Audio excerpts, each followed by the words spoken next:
उदयपुर वाटी कहाँ जा रहा है? आज उदयपुर वाटी के विषय में चिंता का विषय है। ये दोनों जनप्रतिनिधि हमारे भूतपूर्व और वर्तमान एक दूसरे की आलोचना करते हैं, इसके अलावा कोई बात ही नहीं है। देखो, पहले तो मैं उदयपुर वाटी और गुड्डागोड़ जी तहसील के समस्त जन भावनाओं को प्रणाम करना चाहता हूँ नतमस्तक होकर। आज मेरा प्रेस कॉन्फ्रेंस का उद्देश्य सबसे पहले ये था कि हमने जो अनशन किया था गुड्डागोड़ जी में आपके सहयोग थे मीडिया के माध्यम से, और वो सफल हुआ। उसके बारे में हमारी समस्त जनता जो आई उनको मैं धन्यवाद व्यक्त करना चाहता था, वो आपके माध्यम से। तो सबसे पहले तो मैं आप मीडिया का धन्यवाद देना चाहता हूँ, क्योंकि आप किसी को अर्श से फर्श पे, फर्श से अर्श पे, और आपने इस आंदोलन को उस मुकाम पे पहुंचाया जहां आज हम अपने झुंझुनू जिले में बैठे हैं, नहीं तो हम नीमका थाना में होते। सबसे पहले तो आपका बहुत बहुत धन्यवाद। इसके बाद में हमारे गुड्डागोड़ जी और उदयपुर वाटी विधानसभा हमारा जो भी है, इस क्षेत्र के समस्त युवा साथी, वर्तमान और भूतपूर्व सैनिक, इसके अलावा क्षेत्रीय जनप्रतिनिधि पक्ष और विपक्ष के हजारों की संख्या में मेरे यहाँ आए, अपने आंदोलन में भाग लिया सबने। मतलब मैं अकेला बैठा था, लेकिन मेरे को अकेला नहीं छोड़ा, हजारों की संख्या में रोज लोग आते रहे। मुझे अच्छा लगा और मुझे बुरा भी लग रहा था कि पता नहीं नीमका थाना में जाना पड़ेगा क्या। ये अलग चीज है, जिला बनना चाहिए। नीमका थाना अच्छी बात है, वो लोग जो 50 साल से संघर्ष कर रहे थे उनको उनका अधिकार मिलना चाहिए था। लेकिन मैं चाहता था कि हमारा क्षेत्र जो सिंगनौर 74 किलोमीटर नीमका थाना से दूर पड़ता है, नहीं जाना चाहिए। तो मैंने ये संघर्ष की शुरुआत मैंने की थी गुड्डागोड़ जी में, पीपल के नीचे बैठ करके तहसील के सामने दूर दराज क्षेत्र में। वहाँ हजारों की संख्या में रोजाना लोग आते थे, यूथ आते थे, वर्तमान भूतपूर्व सैनिक आते थे, मीडिया बंधु आते थे, इसके अलावा पक्ष और विपक्ष के समस्त क्षेत्रीय जनप्रतिनिधि आते थे। तो गर्व है, सरकार आपके माध्यम से सरकार तक हमारी बात पहुंची, और आज सरकार ने जन भावनाओं को ध्यान में रखते हुए और हमें हमारे प्रिय जिले झुंझुनू में रहने दिया। तो सरकार का भी मैं बहुत बहुत आभार व्यक्त करना चाहता हूं कि सरकार की मदद से ऐसा हो पाया और आज हमारे प्रिय जिले में हमें रहने दिया जा रहा है। सुकून का विषय है। दूसरी बात, एक तरफ से मैं निराश भी हुआ क्योंकि सब लोग आए, लेकिन हमारे जो दो क्षेत्रीय प्रतिनिधि हैं वर्तमान और भूतपूर्व, अखबार में राजस्थान पत्रिका माध्यम से वर्जन में उन्होंने लिखा कि रामोतार धीवा हमारा दोस्त है और अच्छा काम कर रहा, लेकिन दोनों आए नहीं बल्कि बाहर ही बोलते रहे। वो मुझे बहुत बुरा लगा। मैं 3 महीने तक अनशन के बाद में हॉस्पिटल में रहा, मेरे 2 सर्जरी हुई हैं बड़ी, लेकिन लोगों की दवाओं से आज मैं यहाँ आ गया। इसके बाद में भी यहाँ रहते हुए मुझे बहुत अच्छा लगा कि आज मैं मेरी मातृभूमि में स्वस्थ होकर के आया हूँ और नतमस्तक हूँ। और वो लोग जो प्रत्यक्ष और अप्रत्यक्ष रूप से उदयपुर वाटी और गुड्डागोड़ जी तहसील दोनों के जो मेरे आंदोलन का जिन्होंने खूब मेरा साथ दिया, मतलब कहने का मतलब है कि मेरे को प्रोत्साहित किया। तो मैंने अनशन तो किया, लेकिन अनशन के बाद में जब ऑपरेशन हुआ तो ये जब लोग दोनों जनप्रतिनिधि यहाँ चुनाव के निकल गए बहुत बिना कोई कारण ही। आज आप देख रहे हैं कि 10 वर्ष से हमारे क्षेत्र में जातीय वैमनस्य चल रहा। आपको उदाहरण दूं कि इंदर सिंह जी और सोना जी मिलकर के चुनाव लड़ते थे। उदयपुर वाटी कहाँ जा रहा है? आज उदयपुर वाटी के विषय में चिंता का विषय है। ये दोनों जनप्रतिनिधि हमारे भूतपूर्व और वर्तमान एक दूसरे की आलोचना करते हैं, इसके अलावा कोई बात ही नहीं है। देखो, कोई भी क्षेत्र आगे कब बढ़ता है? जब वहाँ के लोग शिक्षित हो, सामाजिक सौहार्द हो, विकास की बात हो। मुझे कहीं देखने को नहीं मिल रही। रोजाना मीडिया पे एक दूसरे की आलोचना, मर्यादित टिप्पणियां, अच्छा नहीं लगता है। हमारा उदयपुर वाटी विधानसभा क्षेत्र बहुत शांत वातावरण में रहता था। कितना सामाजिक सौहार्द था जो बिगड़ता जा रहा है। गुड्डागोड़ जी आंदोलन में ये जो और भी आंदोलन हुए और भी लोगों ने सहयोग दिया, उन सब का भी मैं धन्यवाद व्यक्त करना चाहता हूं। लेकिन मैं चाहता हूं कि हमारे 500 बच्चों पे रास्ता जाम करने का जो मुकदमा लगा, ये जनप्रतिनिधि सब मिलकर के और वो उसको हटाए। वो हमारे बच्चे, हमारे ननियाल है, कल उनकी नौकरी में बहुत बढ़िया। आज तो ये छोटा लग रहा मुकदमा, लेकिन ये राजकीय मुकदमा है, 500 बच्चों पे लगा हुआ है। तो हम सबको मिलकर के वो भी दूर करना चाहिए। और मैं चाहता हूं कि मेरा कोई राजनीतिक एम नहीं था, मैं नहीं चाहता था, मैं कोई चुनाव लड़ने के लिए थोड़ी वहां बैठा था। मैं तो चाहता था, मेरा एक एम था कि कोई बोल ही नहीं रहा है, हम नीम का थाना में चले गए। मैं जयपुर जा रहा था और एक आरएस अधिकारी मेरे मित्र हैं, मुझे बोले कि सरपंच साहब आप तो नीम का थाना में चले गए। मैं बोले कैसे चले गए, नीम का थाना में तो हमारे लिए कोई उचित ही नहीं है जाना। बोला हाँ तो चले गए, आपकी सिर्फ आईडी बनना। अब आपको पता होना चाहिए हमारा ये सैनिकों का जिला है, गर्व है हमें कि हम झुंझुनू जिले के वासी हैं, और हम नीम का थाना में क्यों जाएं? वो जाएं जिनको वहाँ काफी सालों से संघर्ष कर रहे हैं, उनको भी उनका उचित अधिकार मिलना चाहिए। और जो नीम का थाना में लोग गए हैं, जिला बनाया है, हमारे क्षेत्र के लोग वहां गए हैं, उनको भी मैं शुभकामनाएं प्रेषित करना चाहता हूं वो सुख समृद्धि से रहें। और मैं चाहता हूं कि हमारे क्षेत्र में जो ये जातिवाद का बोलबाला हो रहा पिछले 10 वर्षों से, आप मीडिया के माध्यम से और मीडिया से भी निवेदन करना चाहते हैं कि इसको मिटाएं। और हमारे क्षेत्र में जो 10 साल पहले सामाजिक सौहार्द होता था, जाट और राजपूत एक ही मंच पे बैठते थे, आज एक दूसरे के विपरीत कितने लड़कों का भविष्य खराब हो रहा। गांव-गांव में आप देख रहे हैं कहाँ जातीय वैमनस्य कटुता बढ़ रही है। ऐसा हम नहीं चाहते हैं। हम चाहते हैं कि लोग शिक्षित हों, सामाजिक सौहार्द हो और एक दूसरे से मिलकर रहें। और मैं धन्यवाद देना चाहता हूं क्योंकि मैं व्यक्तिगत रूप से तो उन लोगों से मिल नहीं सका जो प्रत्यक्ष और अप्रत्यक्ष हजारों की संख्या में रोजाना मेरे से मिलने आते थे। और लास्ट में मेरे लास्ट मोमेंट में दोनों ने, वर्तमान और भूतपूर्व ने, लोगों को रोका। कहाँ जरूरत थी रोकने के लिए? मैं कोई उनका सामना थोड़ी कर रहे थे। 3 ही दिन में बैक फुट पे आ गए और मेरी बराबरी के मानने लग गए। मतलब मेरा सेवा करते थे, कहाँ दिक्कत आ रही है? मैं 3 महीने हॉस्पिटल में रह के क्यों आता, क्यों परेशान होता?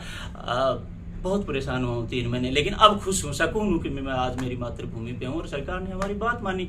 और आप लोगों के माध्यम से आप लोगों का बहुत बहुत धन्यवाद करना चाहता हूँ, और उन लोगों का बहुत बहुत धन्यवाद करना चाहता हूँ जो कम से कम रोजाना तो आए और मेरे साथ सद्भावना दिखाई। आप सबका बहुत बहुत धन्यवाद। और आज हमारी मातृभूमि को दोबारा प्रणाम करता हूँ। बहुत बहुत धन्यवाद। जय हिंद, जय भारत। पूर्व विधायक गांव-गांव जाकर धन्यवाद यात्रा निकाल रहे हैं, वर्तमान विधायक ऊँटगाड़ा यात्रा निकाल रहे हैं, क्या कहना चाहेंगे? ये मुझे तो अच्छा नहीं लग रहा। मैं क्या कह सकता हूँ, हमारे यहाँ आज चुनाव का विषय नहीं है, आज तो सामाजिक सौहार्द का विषय है, शिक्षा का विषय है, विकास का विषय है। एक दूसरे की आलोचना सुबह से शाम तक अच्छी बात नहीं है, बिल्कुल ही गलत है। कहाँ जरूरत है? और भी तो विधानसभा क्षेत्र है, कहाँ कैसी आलोचना हो रही है या कहाँ निकला है? एक उदयपुर वाटी है जो पूरे क्षेत्र में लगभग आज तो शर्मसार जैसी बातें हो रही है। एक दूसरे के विरुद्ध कुछ भी बोला जा रहा है। अमर्यादित टिप्पणी नहीं होनी चाहिए ना। राजनीति करो लेकिन अच्छे करो, हिसाब से करो। अमर्यादित टिप्पणी नहीं होनी चाहिए, गलत असर पड़ता है। आप वर्तमान और पूर्व जो विधायक हैं उन पे निशाना साध रहे हैं कि वो जनता के लिए अच्छा नहीं कर रहे, क्या आप चुनावी मैदान में आएंगे? नहीं, मेरा कोई एम नहीं था, लेकिन उन्होंने सोच लिया कि शायद मैं चुनाव में आ रहा हूँ इसलिए बैठा हूँ, लेकिन मेरा तो कोई एम नहीं है और न मैं कोई चुनावी मैदान में। लेकिन मैं उनको चाहता हूँ कि वो हम लोगों को अच्छे से रखें, सामाजिक सौहार्द से रखें। चुनाव लड़े को अपना अपना मत है, मतभेद हो सकता है लेकिन मन भेद तो नहीं होना चाहिए। वो भी दोनों एक मंच पे बैठ सकते हैं, कहाँ दिक्कत आ रही है एक दूसरे को गाली गलौज करने की? मैं तो यही चाहता हूँ कि हमारे समाज में जातीय वैमनस्य ना फैले। आप जनता को धन्यवाद देने के लिए प्रेस कॉन्फ्रेंस की है, या फिर हम बात करें कि पूर्व विधायक हैं जो एक धन्यवाद यात्रा निकाल रहे हैं, उनसे आहत होकर आपने प्रेस कॉन्फ्रेंस? नहीं, उनसे मैं आहत क्यों होऊंगा? उन्होंने भी कोशिश की है तो उनको भी धन्यवाद यात्रा निकालनी चाहिए। मुझे कहाँ दिक्कत है? मुझे न पूर्व से दिक्कत है न वर्तमान से दिक्कत है। मुझे दिक्कत इस बात की है कि उदयपुर वाटी विधानसभा क्षेत्र को शर्मसार मत करो, गलत मत बोलो, गलत टिप्पणियां मत करो, अमर्यादित भाषा मत बोलो। जिसको जो करना करो, जिसको जिसको वोट डालना डालो। मैं तो ये भी नहीं कह रहा किसको क्या वोट डालना, लेकिन हमारे क्षेत्र का विकास करो, एजुकेशन में आगे बढ़ाओ, सामाजिक सौहार्द में आगे बढ़ाओ। जिसको जो वोट डालना डाल देगा, कहाँ दिक्कत आ रही है? मेरा तो कोई एम ही नहीं है ना। मैं तो चाहता था कि मुझे झुंझुनू जिले से जन्म से ही प्यार है और नीम का थाना हमारे लिए अनुकूल भी नहीं है, दूर पड़ता है, तो वहाँ हम नहीं जाना चाहता। अब कोई जगह नहीं है, दोनों जनप्रतिनिधि पहले नहीं बोले तो मुझे आना पड़ा, और जब मैं आया तो सब लग गए। तो आज आप लोगों की मदद से, जनता की मदद से, जन भावना को सरकार ने समझा और आज हम झुंझुनू जिले में बैठे। लेकिन बड़े बड़े मंचों से कहा जा रहा है कि 60 साल में जो कार्य नहीं हुआ वो 5 साल में हुआ। आप बोल रहे हैं कि कार्य नहीं हुआ? मैंने नहीं कहा कार्य की बात नहीं हुआ। मैं तो ये जरूर कह रहे हैं कि 70 साल में जो नहीं हुआ वो अब हुआ। ये बात तो सही है, 70 साल में ऐसा जातीय वैमनस्य कभी नहीं हुआ जो अब हो रहा है। नहीं होना चाहिए, ये जरूर हो रहा। बाकी विकास तो हर क्षेत्र में हर सरकार ही करती है। सरकार का जो निर्धारित बजट आता है, विकास तो होगा ही। कोई अपने घर से तो कर ही नहीं रहा है, विकास तो होता ही है। सूरजगढ़ है, वहाँ बीजेपी का राज है, वहाँ भी कॉलेज खुली है, वहाँ भी सड़कें बनी। कहाँ है, बीजेपी का विधायक है, तो ये कोई बात ही नहीं है। और विकास करना भी चाहिए, मैं थोड़ी कह रहा हूँ विकास नहीं हो रहा, हमारा भी विकास हुआ है। विकास की बात ही नहीं हो रही, बात हो रही है सामाजिक सौहार्द की, बात हो रही है शिक्षा की, बात हो रही है विकास की। तो होना चाहिए वो, जब वो अपनी ऊर्जा उसमें व्यक्त कर रहे हैं एक दूसरे को गाली गलौज करने में और अपने समाज को मतभेद करने में, वो नहीं होना चाहिए ना। मनभेद नहीं होना चाहिए, मतभेद हो। लाल डायरी को लेके बड़ा मुद्दा चल रहा है, क्या कहना चाहेंगे? देखो, लाल डायरी के बारे में तो मैं तो इतना ही कहना चाहूंगा, जो लाल डायरी मंगाना जानता है वो दूसरे के पास छोड़ेगा भी क्यों, वो लेना भी जानता है। अब ये मुझे तो कपोल कल्पित सा काम लग रहा है। अब क्या है क्या नहीं है, मैं तो सच्चाई तो भाई मुझे भी क्या पता, जिनके पास है वो जाने। लेकिन मेरा मानना है, मेरा व्यक्तिगत मानना है, मैं तो कोई आरोप भी नहीं लगा रहा, लेकिन मेरा मानना है कि जो जिनसे मंगाना चाहता तो उनके पास छोड़ेगा नहीं, ऐसा अगर गलत भी है कांग्रेस तो। के लोग बता रहे हैं कि लाल डायरी में कुछ नहीं है, वहीं बीजेपी के लोग लगातार आरोप लगा रहे हैं कि कांग्रेस को ले डूबेगी ये लाल डायरी, क्या कहना चाहिए? ये तो राजनीति में होता ही है, एक दूसरे के विरुद्ध भाषाओं लोगों को करने के लिए। लेकिन मुझे लगता है ये कपोल कल्पित सी कल्पना लग रही है, क्योंकि अगर हकीकत होता तो बता देना चाहिए, एक साथ ही बता देना चाहिए। ये तो है बात, और ये मेरे सामने है, आप मीडिया, यहाँ की मीडिया को बता दे, पूरे हिंदुस्तान में फैल जाएगी। तो जनता है, लाल डायरी, काली डायरी, पीली डायरी, उससे कोई फर्क नहीं पड़ता मेरे हिसाब से, क्योंकि जनता आज सब समझती है क्या है। और अगर हकीकत है तो उन्हें बता देना चाहिए। और मुझे तो ये भी पता नहीं है कि क्या है, लेकिन मेरा व्यक्तिगत मानना है कि अगर मैं आपसे लाल डायरी मंगाना जानता हूँ तो मैं आपसे लेना भी जानता हूँ। अगर यही आप जो बता रहे हैं वैमनस्य फैलती रही, जातिवाद फैलता रहा, तो क्या आप मैदान में आएंगे?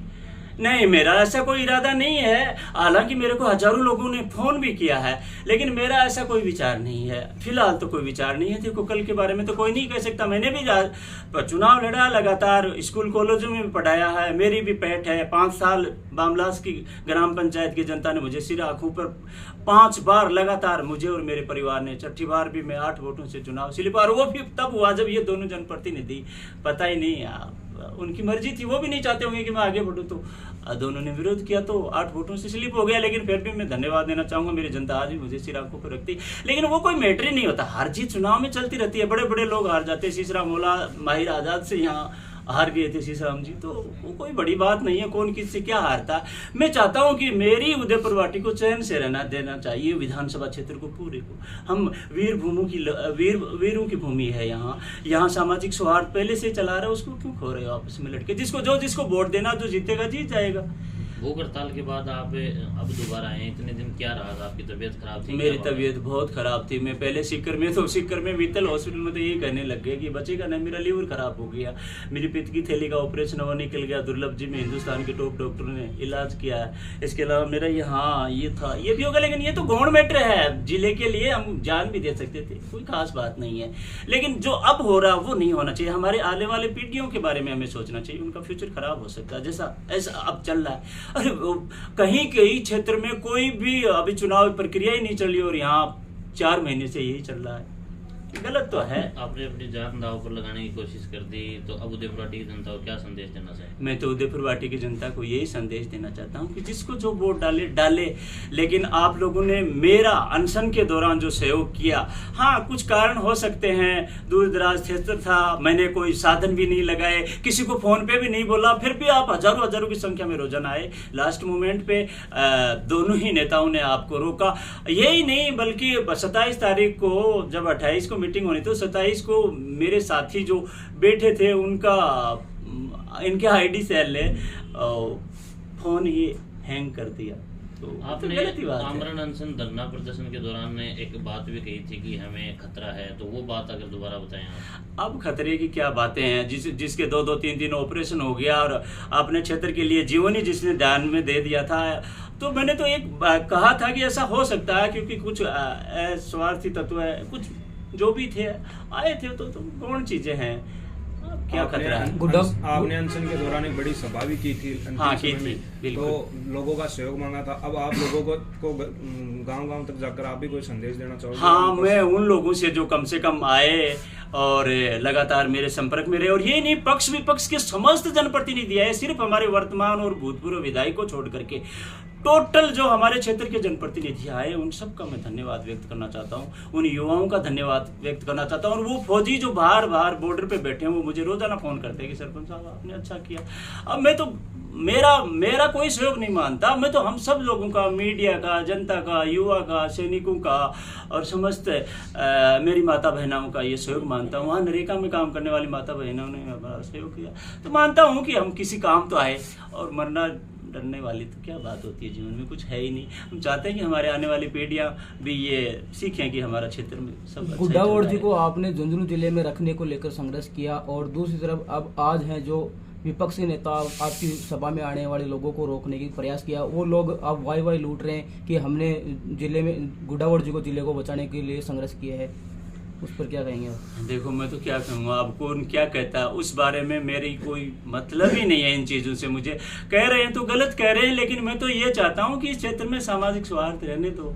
इंदर सिंह जी राजपूत थे, वो प्रधान बन जाते थे, सौदा जी एमएलए बन जाते थे। आज कहाँ दिक्कत आ रही है? तो ऐसे कटु हो रहा, हमारा समाज में सब जातियों में विमने से फैलाया जा रहा है, वो नहीं। और एक दूसरे के विरुद्ध ऐसी अमर्यादित टिप्पणियां होती हैं क्या? ऐसा नहीं होना चाहिए। आप कह रहे हो कि समाज में वैमनस्य फैलाया जा रहा है, तो इस वैमनस्य को रोकने के लिए आप क्या कदम उठाएंगे?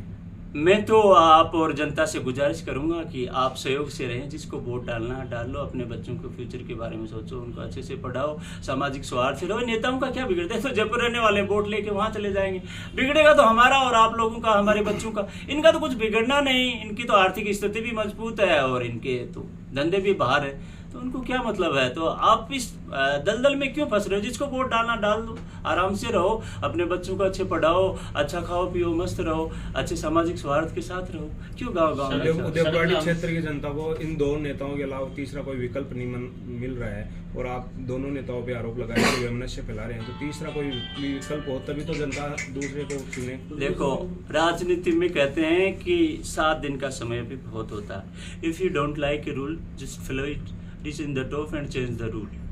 अगर आप चाहते हैं तो आप अरस से फरस पे जा सकते हैं। जनता चाहे तो 7 दिन का समय, और अब तो मीडिया का जमाना है, आदमी 7 दिन में भी कुछ भी हो सकता है। विकल्प तो बहुत है, पढ़े लिखे लोग भी हैं, जनता चाहे तो किसी को, लेकिन जनता को जागना तो होगा कि हमें कैसे व्यक्ति को वोट देना चाहिए। सड़क जाम के मुकदमे काफी युवाओं पे दर्ज हुए थे, उनकी दोनों नेता ही आज कोई बात नहीं कर रहे, आप क्या करना चाहेंगे? हाँ, इसी मुद्दे पे तो मैं आपको पहले भी बोल चुका हूँ कि ये बहुत ही गंभीर मुद्दा है, और हमारे ही बच्चे हैं वो, इन बच्चों का फ्यूचर तो बर्बाद नहीं करना चाहिए। दोनों नेताओं को ही मिल करके और हम सबको मिल करके उनके मुकदमों की जो FIR दर्ज हुई है वो बिल्कुल ही हटनी चाहिए। और आपका क्या कदम रहेगा? मेरा कदम है, मैं हर संभव उनकी कोशिश करूंगा। मैं अकेला तो क्या कर सकता हूं, लेकिन हम सब लोग मिल करके ऐसा करेंगे। ऐसा मुझे लग रहा है कि शायद उनकी FIR दर्ज है वो रद्द हो जाए। गुजारिश करेंगे, सरकार से भी मिलेंगे, मुख्यमंत्री साहब से भी मिलेंगे कि बच्चों की ठीक है, भावना में आके हो गया, अब आपने हमें यहीं रख दिया तो हमारे बच्चों का फ्यूचर भी है, मुकदमे आप वापस ले लीजिए, क्या कर सकते।